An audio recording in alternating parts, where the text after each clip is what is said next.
श्री कृष्ण कन्हैया लाल की जय। श्री निजानंद स्वामी की जय। श्री प्राणनाथ प्यारे की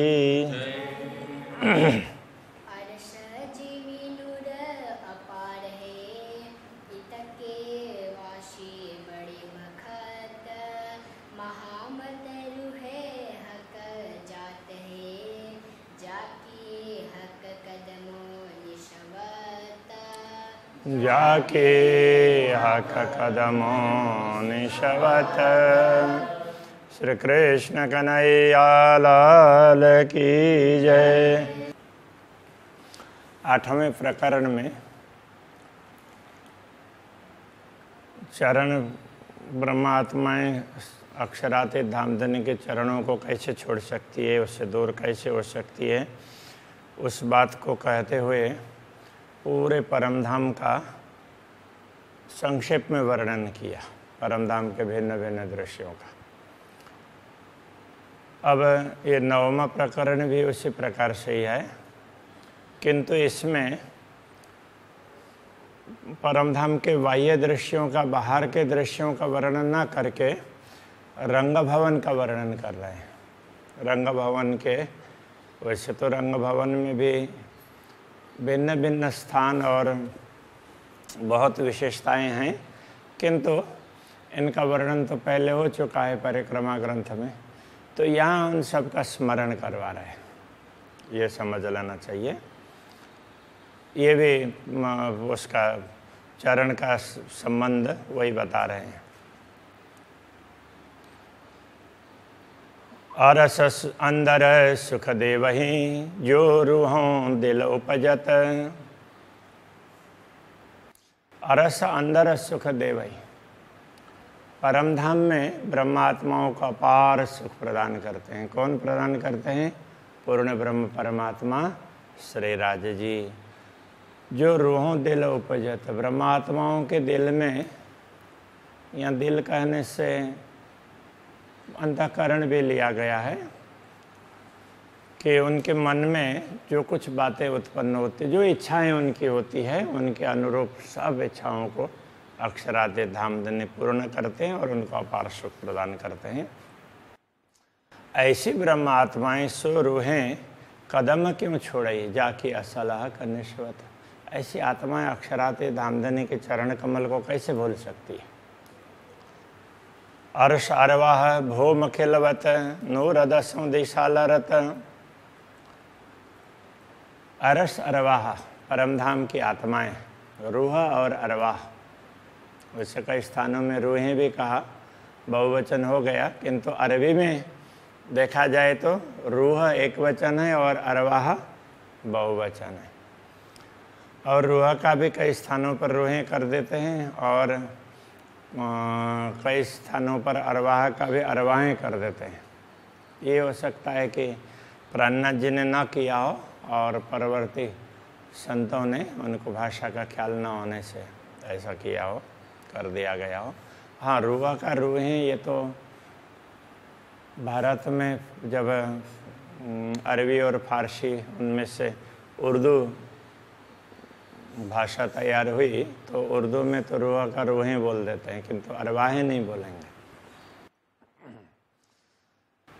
तो जो परमधाम की आत्माएं हैं, अरवाह कहने से आत्माएं हैं। भौम खिलवत, तो वो प्रथम भूमिका, या भौम कहने से भूमिका, तो वो प्रथम भूमिका के लिए, पर प्रथम भूमिका मूल मिलावा के अंदर विराजमान है। नूर दसों दिश लरत, तो वहाँ अक्षराते धामधनी श्री श्यामा जी के साथ में बीच में मध्य में सिंहासन में विराजमान है, चारों तरफ ब्रह्मात्माएं। तो इस मूल मिलावे का प्रकाश कोई सागर की भांति वर्णन किया है। तो 8 सागर है, तो वो मूल मिलावे के अंदर भी बताए गए हैं। तो उनका प्रकाश परमधाम में चारों तरफ फैला हुआ है, दसों दिशाओं में उनके प्रकाश, उनका वहाँ का प्रकाश है, उसकी तरंगें लहराती रहती है। सो क्यों छोड़े इन कदम को जाके असलाह कनिष्वत। तो जो ब्रह्मात्मा है ऐसे मूल मिलाव में अक्षराते धामधनी के चरणों में बैठी हो, वो उनके चरणों को कैसे छोड़ सकती है। रुएं 12,000 बैठाए के हक हाँसी को खिलावत है। इसी मूल मिलाव में 12,000 ब्रह्मात्माओं को बैठा करके अक्षराते धामधनी उनको खेल दिखा रहे हैं। खिलाते हैं मतलब उनको खेल दिखा रहे हैं। तो इसलिए हंसी करने के लिए, हंसी करने का तात्पर्य उनका को मजाक उड़ाना उस अर्थ में नहीं है जैसे हम लोग माया के कारण करते हैं, अपनी बड़ाई करना चाहते हैं और दूसरों को घटाना चाहते हैं, उसके लिए मजाक करते हैं, वैसा नहीं। राज्य किस तरह से मजाक करते हैं, तो राज्य अपने महत्व भी समझाना चाहते हैं। तो ब्रह्मात्माओं में एक प्रकार से ये भाव है कि जब अक्षरातीत हमारे धनी हैं तो हमारा प्रेम उनके प्रति ज़्यादा होना चाहिए। तो उसको वो अक्षरातीत धनी समझाना चाहते हैं, देखो तुम्हारे अंदर जो है वो हमारा ही दिया हुआ है, हमारा ही तो तुम्हारे में है, तुम्हारा अलग से नहीं है। उस बात को समझाने के लिए उनको थोड़ा सा उनकी भूल भी दिखानी होगी। तो इसलिए वो भूल उनको दिखाने के लिए ये खेल दिखा रहे हैं। इसलिए यहाँ का हक हाँसी को खिलावत, हंसी करने के लिए खिला रहे हैं। सो रुएं कदम क्यों छोड़े जाके असला कनेश्वत। ऐसी ब्रह्मात्माएं उनके चरण कमल को कैसे छोड़ सकती है। और हंसी भी इसलिए कर रहे हैं कि उनको प्रेम का ज़्यादा अनुभव करवाना है। तो अक्षरातीत धनी का प्रेम इतना ज़्यादा है, वो अनुभव कर सके, उसके लिए उनकी हंसी होनी है। ले सुख चे बच्चे भौम दूसरी, अब प्रथम भौम की बात हो गई तो दूसरी भौम की शुरू कर रहे हैं। दूसरी भौम में चाह बच्चा, तो जो जिसको खड़ोकली कहा वो जलकुंड विशेष, तो वहाँ जलकुंड में जा कर के जल क्रीड़ा करते हैं और फिर रंग भवन के अंदर आकर के जहाँ भूल भुलौनी के मंदिर हैं, बीच में चबूतरा है, तो उसमें बैठ कर के श्रृंगार करते हैं और फिर भूल भुलौनी की अलग अलग लीलाएं करते हैं। तो उसकी बात कर रहे हैं दूसरी भौम में, जहाँ वो जलकुंड खुलता है। महल माए सहस्रजित, जहाँ महल 12 सहस्रजित, 12,000 महल हैं। यहाँ महल कहने से मंदिर, 12,000 मंदिर भूल भुलौनी के जहाँ पर हैं। तो वहाँ लीला करने वाली ब्रह्मात्माएं सो क्यों छोड़े रुए कदम को जाकी असलाह करने शिवता। वो अक्षराते धामधनी के चरण कमल को कैसे छोड़ सकती है, कैसे बोल सकती है। रुए तीसरी भूमि चढ़ के बड़े झरोखों आवत। तो ब्रह्मात्माएं तीसरी भूमिका में जा कर के बड़े झरोखे में, तो तीसरी भूमिका में से बड़ा झरोखा आरंभ होता है, फिर ऊपर तक जाता है। किंतु बाकी झरोखे तो बहुत हैं, तो ये बड़ा झरोखा है, इसलिए यहीं पर झरोखा हो गया, दहलान हो गई और पीछे चबूतरा है, इन सबको मिला करके ये बड़ा सा क्षेत्र है, उसको प्रतिशाल कहा है, वो परसाल। तो वहाँ बैठती है ब्रह्मात्माएं। सो क्यों रहे हक कदम बिना जाकी असलाह का निश्वत। वो अक्षराते धामधनी के चरणों के बिना कैसे रह सकती है। कई इंड पलत है पैदा फना, जिन कादर एक कुदरत है। अक्षर ब्रह्म का वर्णन कर रहे हैं। जिन कादर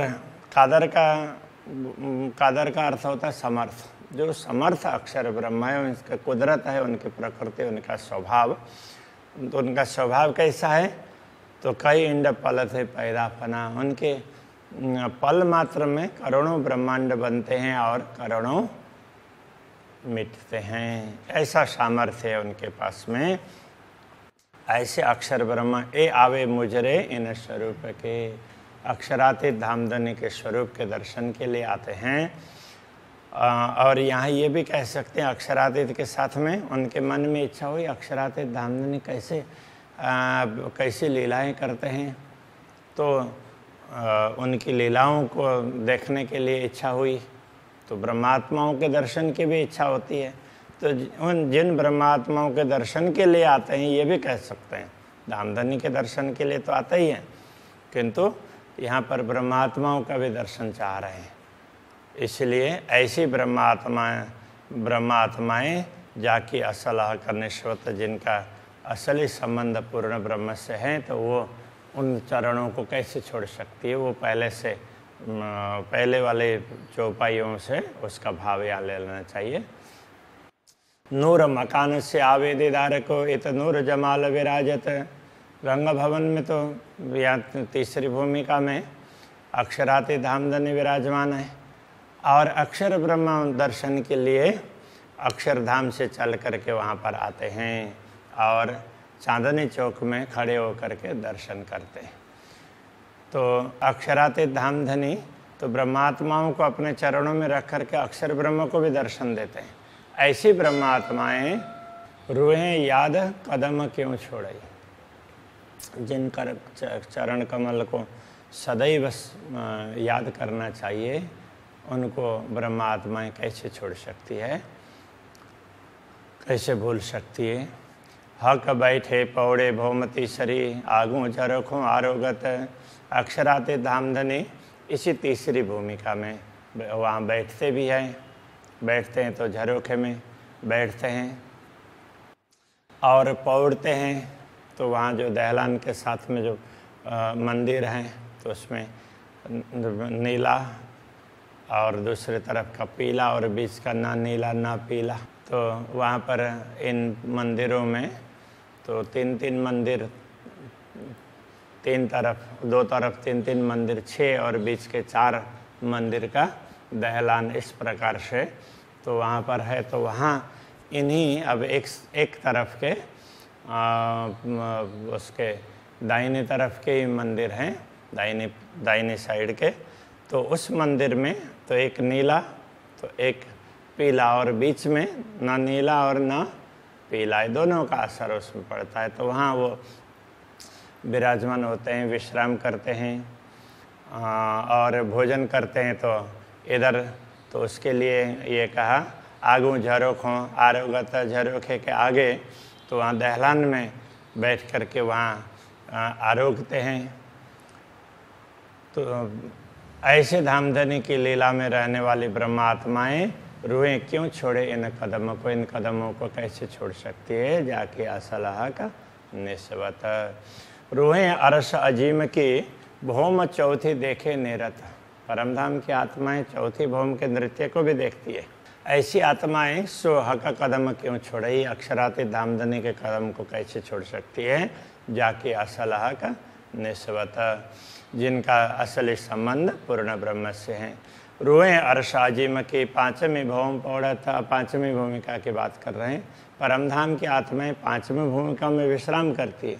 वो भी अक्षराति धामधनी का मंदिर बीच में है और चारों तरफ ब्रह्मात्माओं के मंदिर है। अक्षराति धामधनी के चरणों को अपने हृदय में धारण करके वो विश्राम करती है। तो ऐसी आत्माएं उनके चरणों को कैसे छोड़ सकती है, तो ये कहना चाह रहे हैं। तो सुपने कदम न छोड़ई, जाके असलह का निस्बत। रूहें अर्श अजीम की भौम छठी कई जुगत। तो कई युगत का तात्पर्य तो युक्ति है। अब यहाँ ये समझना पड़ेगा कि छठी भौम में, परमधाम के छठी भौम में तो सुखपाल हैं। तो सुखपाल का सुख भी तो अलग अलग प्रकार के सुख होंगे ना। पूरे परमधाम में चारों तरफ उनमें बैठ करके जा करके घूम करके आ सकते हैं। तो ये कई जुगत कहने का तात्पर्य अनेक प्रकार के सुख, ऐसा समझना पड़ेगा। तो ये छठी भौम में सुखपाल के सुख प्राप्त करती हैं। तो सुख क्यों रहे कदम बिना ऐसी आत्माएं अक्षराते धामधनी के चरणों को छोड़ करके नहीं रह सकती। रूहें अरश भौम 7वीं, अब 7वीं भूमिका की बात कर रहे हैं। जो छप्पर खटों ही चत, और खट छप्पर, तो खट छप्पर कहने से तो वो झूले 7वीं भूमिका में, 8वीं भूमिका में। तो 7वीं भूमिका में झूलों में झूलती हैं आमने सामने। ऐसी आत्माएं सुपने कदम न छोड़े, स्वप्न में भी अक्षराते धामधनी के चरणों को नहीं छोड़ सकती है, जाके असलह का निस्बत। ये अरस भौम 8वीं, परमधाम की 8वीं भूमिका में साम सामी हिंडोलों खटकत, सामने सामने इधर और उधर सामने और इधर से इधर सामने, ऐसे चारों तरफ से एक साथ इकट्ठी होती है। वो खटकना, जैसे कोई चीज़ किसी को खटकती है तो उसका सीधा साधा अर्थ तो चुभ जाती है, ऐसा है। तो यहाँ खटकने का अर्थ चुभना नहीं है, वो झूलों में विराजमान होकर के झूलती है। तो उस तरह से अब ऐसे देखा जाए तो झूलों के अंदर चुभ गई, ये भी वो बोल सकते हैं, लेकिन ये क्या है, मूल शब्द अपने यहाँ का नहीं है, इसलिए उसके अलग अलग प्रकार के अर्थ है। तो हम लोग ज़्यादातर खटकना, चुभने अर्थ में प्रयोग करते हैं, इसलिए केवल चुभना ऐसा नहीं है, झूले में विराजती है। तो ये रूहें सुपने कदम न छोड़ ही जाकी असलहा निस्बत। तो ऐसी आत्माएं अक्षराती धामधनी के चरण कमल को स्वप्न में भी नहीं भूलती हैं। अरस रूहें सुख नवमी भौमी सुख सिंहासन समस्त परमधाम की ब्रह्मात्माएं सारे के सारे नवमी भूमिका में तो क्या है, पहाड़ का झरोखा और बाहरी हर मंदिर, तो वो एक लेवल पर, तो वो एक जैसा है। तो वहाँ बैठ कर के फिर अक्षराती धामधनी के साथ में बैठ कर के चारों तरफ का दृश्य देखते हैं, समस्त मतलब साथ में। तो सिंहासन के साथ में बैठ कर के तो देखते हैं। तो जिधर का दृश्य दिखाना होता है तो धामधनी उनको उसी दिशा में ले जाते हैं और दृश्यों को दिखाते हैं।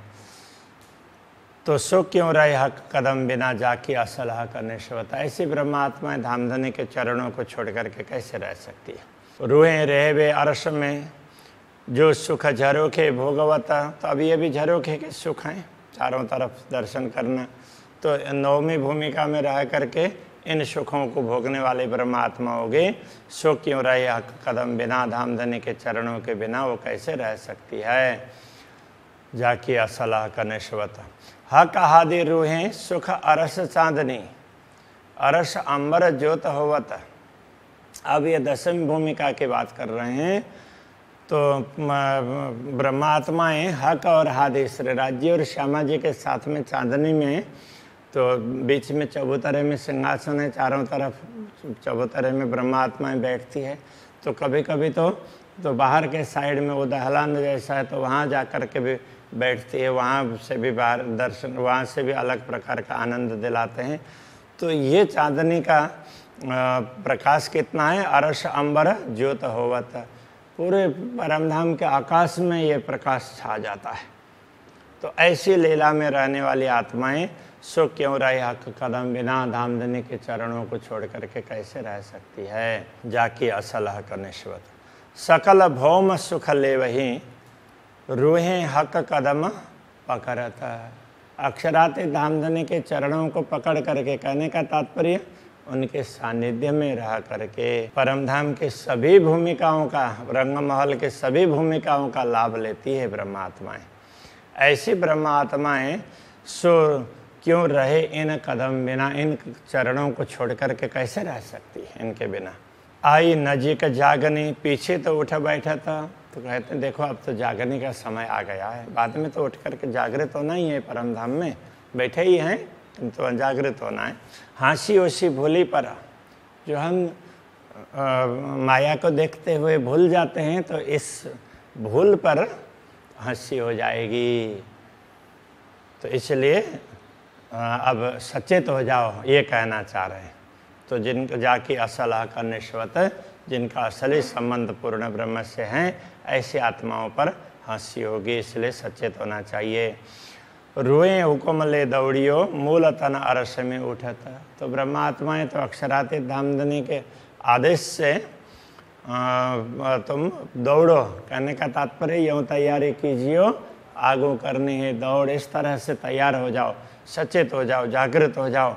मूल तन अरस में उठत, मूल परमधाम के मूल तन परात्मा में जागृत होना है। तो हाँ कहाँ शशि तुम ऊपर, तुम यदि जागृत नहीं होगे तो धामधनी तुम पर हंसी करेंगे। रुएं क्यों भूली ए निस्बत। तो ब्रह्मात्मा इस संबंध को कैसे भूल सकती है। तो इसमें कहने का तात्पर्य तुम सचेत हो जाओ, जागृत हो जाओ, अन्यथा धामधनी तुम्हारे ऊपर हंसी करेंगे। तो इस दृश्य को तुम कैसे भूल सकती हो। आया नजीक बखत मोमिनो, क्यों भूलिए आदि नश्यत। अरे ब्रह्मात्माओं, जागृत होने का समय आ गया है, इसलिए सतगुरु के उपदेश को, नश्यत उपदेश, उसको तुम भूलो मत।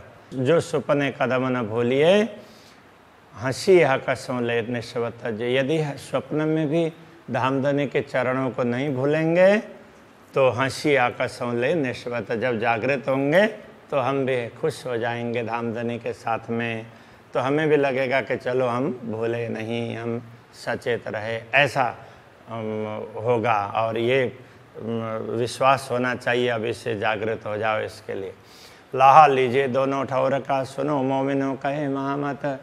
तो महामती कहते ही ब्रह्मात्माओं सुनो, दोनों स्थानों का लाभ लेना चाहिए। एक तो दुनिया में भी जागृत होकर के दूसरों को भी जागृत करो, तो एक लाभ हो गया। और परमधाम में जागृत होते हैं और वहाँ पर फिर भूल गए हैं ऐसा करके, तो वो उस समय हास्य का पात्र नहीं होना पड़ेगा। तो धामधनी भी कहेंगे ओह तुम तो बड़े अच्छे रहे, तो तुम भूले नहीं, तो दोनों ठौर का लाभ हो गया ना। तो इस प्रकार से लाभ लेना है। क्यों सुपने ए चरण छोड़िए, जाके अपनी असल निश्वत। इसलिए स्वप्न में भी इन चरण कमल को छोड़ना नहीं चाहिए, क्योंकि हमारा असली संबंध इन्हीं चरणों के साथ में है। इस प्रकार से चरण कमल की महिमा समझाइए। तो ये 3 या 4 प्रकरणों में तो ये चरण कमल तो शुरू से ही है, किंतु तो जाके असल हक निश्वत, ये चतुर्थ चरण के साथ में शायद 3 प्रकरण हुए हैं, इसके द्वारा इस प्रकार समझाया। अब दूसरे प्रसंगों को समझाएंगे, तो अभी के आज के प्रसंग को यहीं पर रखते हैं। श्री कृष्ण कन्हैया लाल की जय। अपनी असल निस्वत,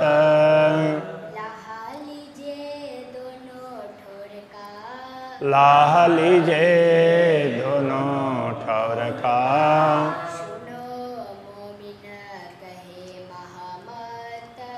सुनो मोमिनो कहे महामत।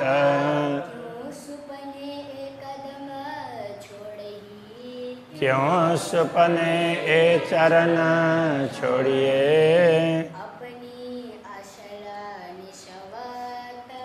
अपने असल निश्वत।